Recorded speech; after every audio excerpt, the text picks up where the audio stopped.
अस्सलामुअलैकुम। चाइना पे यूएस ने 245% का टैरिफ लगा दिया है। इसके जवाब में चाइना के फॉरेन मिनिस्टर ने कहा है कि भाई आप थ्रेट करना और ब्लैकमेल करना बंद कीजिए ताकि आपस में डायलॉग्स को इंगेज किया जा सके इक्वल बेस पे।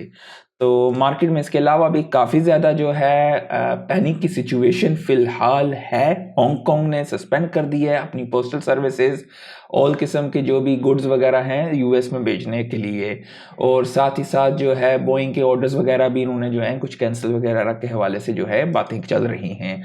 चाइना ने कहा है कि US must stop threatening and blackmailing अगर उनको ट्रेड डील रीनेगोशिएट या जो कुछ करना है वो करनी है तो। साथ ही साथ अमेरिका ने ये करना शुरू किया है कि 70 नेशंस को एक किस्म का, कुछ लोग कह रहे हैं कम्युनिकेट, कुछ लोग कह रहे हैं प्रेशर, डिपेंड कि आप किस तरीके से इसे समझते हैं।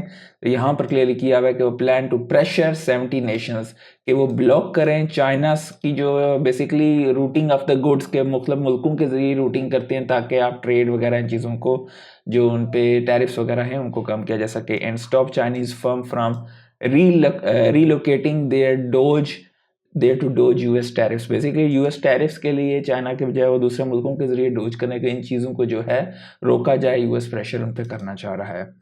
रशिया के हवाले से खबर है कि रशिया की फाइनेंस मिनिस्ट्री ने कहा है कि हम भी अपनी ऑन क्रिप्टो के स्टेबल कॉइन्स बनाएं। तो रशिया भी स्टेबल मार्केट में आना चाह रहा है क्योंकि यहाँ पर बहुत बड़े रिटर्न्स हैं। फ्यूचर्स स्टेबल मार्केट का है और आज गालबन फेड चेयर जर्मी पॉल ने भी क्लेम किया है कि इसका रोल जो है ये मेक श्योर करना है कि एक टाइम जो है one time increase in prices हो, not something that turns into an ongoing inflation process. तो साथ साथ जिस वक्त ये मीटिंग हो रही थी तो मार्केट में एक डिप भी आया था उस टाइम पे, और ये कहा है कि टैरिफ्स के जो हैं लार्जर और मोर परसिस्टेंट इम्पैक्ट होगा इन्फ्लेशन पे, प्रीवियसली जो चीज़ एक्सपेक्ट की जा रही थी उसके बजाय। पनामा के हवाले से बड़ी खबर है कि उन्होंने अप्रूव कर दिया है plan to accept crypto payments. अब जो है वहाँ के रेजिडेंट्स अपने टैक्सेस, फाइन्स, परमिट्स और फीस वगैरह बिटकॉइन, इथेरियम, यूएसडीसी और यूएसडीटी में दे सकेंगे। तो ये बहुत ज़बरदस्त बुलिश खबर है। ब्लैक रॉक ने मज़ीद बिटकॉइन परचेज किया है जिस टाइम पे हम लोग पैनिक कर रहे हैं।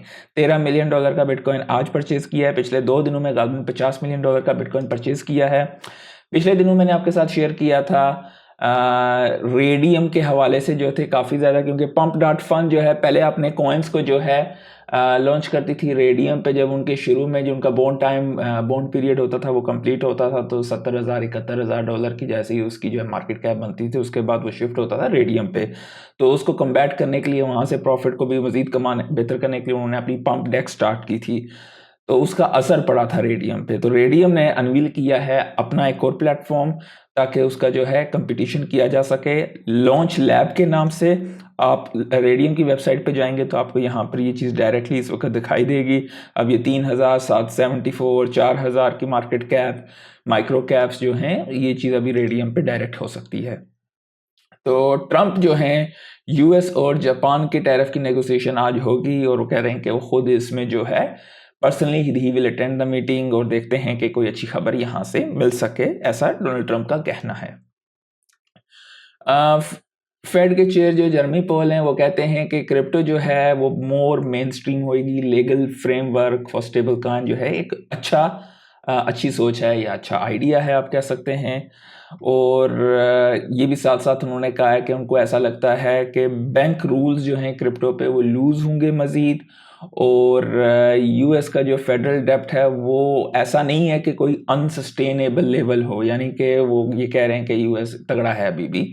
और जर्मी पाल ने ये भी कहा है कि markets will probably see volatility continued. ठीक है, इसके अलावा भी उन्होंने काफ़ी सारी चीज़ें की हैं कि जॉब मार्केट जो है अभी भी रियली गुड प्लेस है, और साथ साथ यूएस की इकोनॉमी सॉलिड है डिस्पाइट ऑफ दिस अनसर्टेनिटी। और ये भी कहा है कि टैरिफ्स से तकरीबन जब से जो है डोनाल्ड ट्रंप आए हैं $21 बिलियन का रेवेन्यू जनरेट किया है।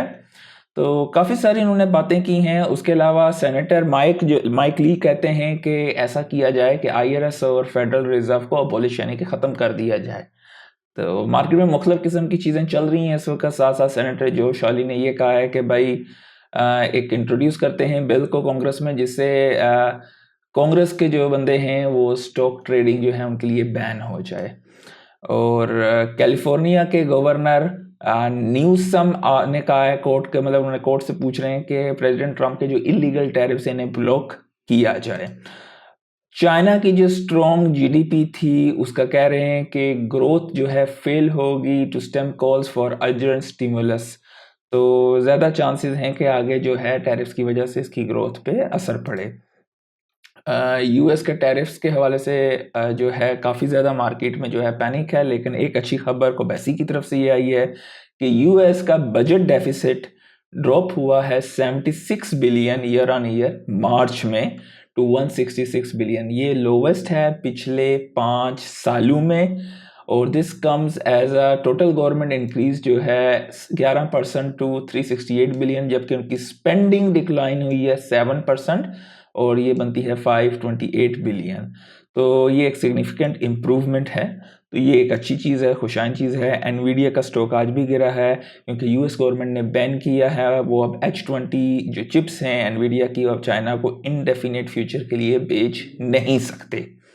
OKX लॉन्च कर रही है अपनी सेंट्रलाइज क्रिप्टो एक्सचेंज और OKX वॉलेट यूएस में। तो OKX की डेफिनेटली ये चीज़ ज़बरदस्त है। साथ ही साथ वेनेक ने एक प्रपोजल किया है कि बिट बॉन्ड्स के हवाले से। बिट बॉन्ड्स बेसिकली वो ज़बरदस्त एक किस्म की स्ट्रेटेजी है, मतलब यूएस गवर्नमेंट और बॉन्ड इन्वेस्टर के दरमियान बिट बॉन्ड की स्ट्रेटेजी उन्होंने ये, मतलब उन्होंने इस चीज़ की प्रपोजल दी है कि यूएस गवर्नमेंट ऑफर करे 90% गवर्नमेंट बॉन्ड और 10% BTC जो परचेज किया जाए with the proceeds of sales वगैरह। तो सेल वैल्यू मतलब फ़र्ज़ करो $100 है, रिडेम्पशन $90 होगी और प्लस बिटकॉइन वैल्यू। अब वो बिटकॉइन वैल्यू किस तरीके से मिलेगी? इन्वेस्टर को मिलेगा बिटकॉइन का gain maximum 4.5% on the purchase value of the bond.